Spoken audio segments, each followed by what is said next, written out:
இன்றைக்கி பேக்கரி ஸ்டைலில் க்ரீம் பன் எப்படி பண்ணுறதுன்னு வாங்க பார்க்கலாம். இதுக்கு ஒரு பாத்திரத்தில் வெதுவெதுப்பான பால் 1/2 கப்பு கூட 1 ஸ்பூன் சீனியும் 1 ஸ்பூன் ஈஸ்ட்டும் சேர்த்து ஈஸ்ட்டை ஆக்டிவேட் பண்ண விட்டுருங்க. இப்போ ஒரு பாத்திரத்தில் 2 கப் மைதா மாவு கூடவே 3 டேபிள் ஸ்பூன் சீனி, ஈஸ்ட் ஆக்டிவேட்டான அந்த பால் சேர்த்து நல்லா பிசைஞ்சிட்டு ஃபைனலாக 2 டேபிள் ஸ்பூன் அளவுக்கு அன்சால்டட் பட்டர் சேர்த்து நல்ல உள்ளங்கையில் ப்ரெஸ் கொடுத்து பிசைஞ்சிட்டே வந்தீங்கன்னா மாவு எதுவும் கையில் ஒட்டாமல் நல்லா சாஃப்டான பதத்துக்கு வந்துடும். இந்த ஸ்டேஜ் வந்தோன்னா ஒரு பாத்திரத்தில் வச்சு ஈரத்துணி போட்டு மூடி ஒரு 2 மணி நேரம் மாவு அப்படியே ரெஸ்ட் கொடுத்துருங்க.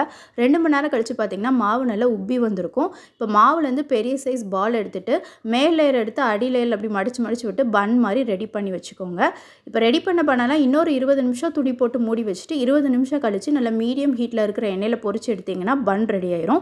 இப்போ க்ரீம் பண்ணுறதுக்கு ஒரு பாத்திரத்தில் ஒரு 2 டேபிள் ஸ்பூன் அளவுக்கு அன்சால்டட் பட்டர் எடுத்து நல்லா பீட் பண்ணிக்கோங்க.